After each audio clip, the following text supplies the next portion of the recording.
नमस्कार, स्वागत है आपका यूके 24 न्यूज में। पेश है उत्तराखंड के कुछ खास समाचार। दर्दनाक सड़क हादसा, खाई में गिरी कार, शिक्षक दंपति की मौत। टिहरी के देवप्रयाग के पास कुंडाधार में कार खाई में गिरने से शिक्षक दंपति की मौके पर ही मौत हो गई। शिक्षक दंपति पौड़ी गढ़वाल से देहरादून जा रहे थे। देवप्रयाग से 10 किलोमीटर आगे पौड़ी जिले के कुंडाधार में मंगलवार सुबह एक कार लगभग 200 मीटर खाई में जा गिरी। दुर्घटना में सवार शिक्षक दंपति की मौके पर ही मौत हो गई। सूचना पर थाना प्रभारी बाहा बाजार देवप्रयाग संदीप लोहान पुलिस टीम के साथ मौके पर पहुंचे। नाबालिग को भगाने वाला युवक गिरफ्तार, शराब तस्कर भी चढ़ा हत्थे। हल्द्वानी पुलिस ने नाबालिग को भगाने वाले युवक को गिरफ्तार कर लिया है। इसके साथ ही मुखानी पुलिस 2 शराब तस्करों को भी गिरफ्तार कर चुकी है। केंद्रीय राज्य मंत्री संजीव बालियान के भाई की कोरोना से मौत, ऋषिकेश एम्स में ली अंतिम सांस। केंद्रीय राज्य मंत्री डॉक्टर संजीव कुमार बालियान के भाई जितेंद्र कुमार बालियान, जो कि 53 वर्ष के थे, पुत्र राजेंद्र सिंह निवासी ग्राम कुप्टी मुजफ्फरनगर का एम्स ऋषिकेश में निधन हो गया है। वे कोविड संक्रमित थे। जितेंद्र कुमार बालियान के पार्थिव शरीर को उनके बड़े भाई केंद्रीय मंत्री अपने पैतृक गांव ले गए। पीएम मोदी की आलोचना वाले पोस्टरों पर गरमाई राजनीति, कांग्रेस ने फूका पुतला, भाजपा ने भी किया पलटवार। दिल्ली के बाद अब देहरादून में भी कोरोना वैक्सीन को लेकर पीएम मोदी की आलोचना वाले पोस्टरों पर राजनीति गर्मा गई है। कांग्रेस ने राजीव भवन में पीएम मोदी की आलोचना वाले पोस्टर लगाए हैं। पोस्टरों पर लिखा है कि मोदी जी हमारे बच्चों की वैक्सीन विदेश क्यों भेजते। इसके बाद से ही कांग्रेस और भाजपा के नेताओं में वार पलटवार शुरू हो गया है। मंगलवार दोपहर कांग्रेस ने राजीव भवन में नारेबाजी करते हुए केंद्र सरकार का पुतला फूका।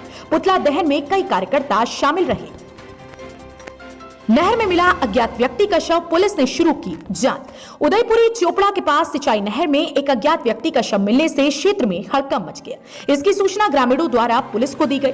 सूचना पर सीओ बलजीत सिंह, भाकुनी कोतवाल, अबुल कलाम, चौकी इंचार्ज भगवान सिंह महर पुलिस बल के साथ मौके पर पहुंचे और उन्होंने सिंचाई नहर में पड़े शव को बाहर निकलवाया। शव को पोस्टमार्टम के लिए भेज दिया गया है। शमशान घाट की 3 दुकानों में चोरी, लाखों का सामान लेकर फरार हुए चोर। पूरे प्रदेश में कोरोना संक्रमितों की बढ़ती संख्या को लेकर 10 बजे के बाद पूर्ण तरीके से लॉकडाउन लगा हुआ है। लॉकडाउन की आड़ में चोरी की वारदात बढ़ गई है। ताजा मामला जसपुर का है। जसपुर के ठाकुर द्वारा बस स्टैंड के समीप शमशान घाट की 3 दुकानों में चोरों ने जसपुर प्रशासन को चुनौती देते हुए चोरी की घटना को अंजाम दिया। जब दुकानदारों को चोरी की घटना के बारे में पता चला तो उन्होंने पुलिस में इसकी शिकायत की। नकली सैनिटाइजर के शक में गोदाम सील, जांच में जुटा स्वास्थ्य विभाग। कुमाऊं एसटीएफ व स्थानीय पुलिस द्वारा वाहन चेकिंग के दौरान एक कार में नकली सैनिटाइजर होने की आशंका के चलते कार और गोदाम को सील कर दिया गया। मामले की जांच शुरू कर दी गई है। स्वास्थ्य विभाग द्वारा मामले की जांच की जा रही है। पकड़ा गया माल हल्द्वानी सप्लाई किया जा रहा था। गरीब परिवार के लिए देवदूत बने 2 पुलिसकर्मी, उठाया लालन और पालन का जिम्मा। कोरोना काल में हर दिन होने वाली संक्रमितों की मौतों का आंकड़ा जहां खौफ पैदा कर रहा है, वहीं महामारी के बीच उत्तराखंड की पुलिस लोगों के लिए देवदूत का काम कर रही है। प्रदेश के पुलिसकर्मी अपनी ड्यूटी निभाने के साथ साथ लोगों की व्यक्तिगत तौर पर भी सेवा कर रही हैं।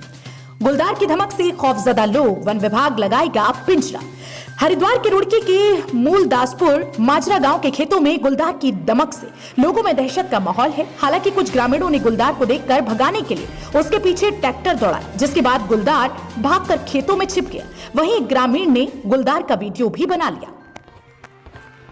शमशान घाट के गेट पर मिला नवजात का शव, जांच में जुटी पुलिस। नैनीताल के हल्द्वानी में मानवता को शर्मसार करने वाली एक घटना सामने आई है। दरअसल राजपुरा स्थित शमशान घाट के गेट के समीप नवजात का शव मिलने से हड़कंप मच गया। सूचना पर पहुंची पुलिस ने शव को पोस्टमार्टम के लिए भेज दिया है। मंत्री धन सिंह ने निर्माण कार्यों में तेजी लाने के दिए निर्देश। आपदा प्रबंधन राज्य मंत्री डॉक्टर धन सिंह रावत ने विभागीय निर्माण इकाइयों की समीक्षा बैठक ली। उन्होंने आपदा विभाग की भवन निर्माण इकाई, सड़क एवं पुल निर्माण इकाई और बाढ़ नियंत्रण इकाई के अंतर्गत चल रहे विभिन्न निर्माण कार्यों की समीक्षा करते हुए अधिकारियों को अनुबंध के अनुसार नियत समय पर कार्य पूर्ण करने के निर्देश दिए। उन्होंने बताया कि वर्तमान में चल रहे सभी निर्माण कार्यों को यथा समय 2022 तक किसी भी हालत में पूर्ण कर लिया जाए। कोरोना रोकने को पीएम मोदी ने की बैठक। सीएम तीरथ और देहरादून डीएम भी रहे मौजूद।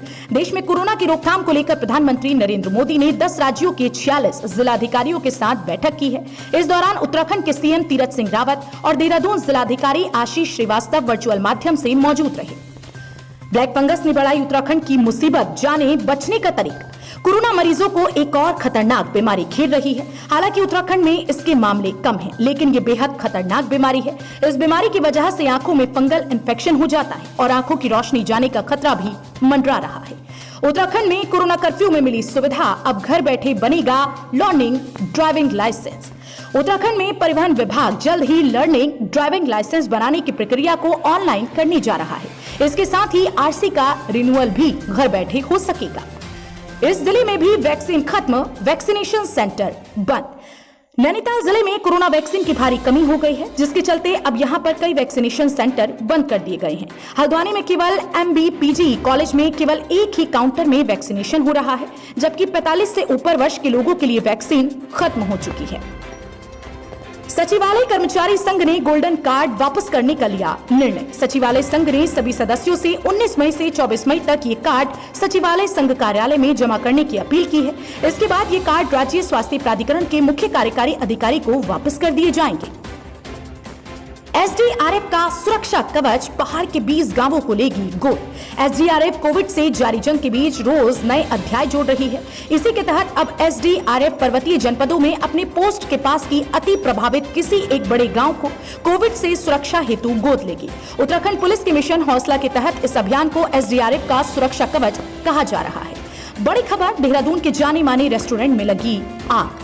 देहरादून की राजपुर रोड स्थित सबसे प्रसिद्ध रेस्टोरेंट में आज भीषण आग लग गई, जिसमें कि लाखों का नुकसान हुआ है, लेकिन गनीमत ये रही है कि कोई जनहानि नहीं हुई। आपको बता दें कि कर्फ्यू के कारण होटल रेस्टोरेंट सब बंद है और यही वजह है कि घटना के दौरान रेस्टोरेंट में कोई भी मौजूद नहीं था, जिससे जनहानि होने से बच गए। खुली पुलिस चेकिंग की पोल, बिना कोरोना रिपोर्ट और रजिस्ट्रेशन के युवक पहुंचे नोएडा से नैनीताल, फिर हुई कार्यवाही। एक तरफ उत्तराखंड सरकार और उत्तराखंड पुलिस दावा कर रही है कि बॉर्डर पर सघन चेकिंग अभियान की जा रहा है और कोरोना नेगेटिव रिपोर्ट के साथ रजिस्ट्रेशन पास दिखाने के बाद ही लोगों को बॉर्डर में घुसने दिया जा रहा है, लेकिन इसकी पोल खुली नैनीताल में। जी हां, कर्फ्यू में 4 युवक नोएडा से नैनीताल पहुंचे। उनके पास ना तो कोरोना नेगेटिव रिपोर्ट थी और ना ही उन्होंने नैनीताल आने के लिए रजिस्ट्रेशन कराया था, लेकिन नैनीताल आने के बाद उन पर पुलिस की नजर पड़ गई। बस फिर क्या था, पुलिस ने चारों के खिलाफ कार्यवाही की और उनकी गाड़ी को भी सीज कर दिया।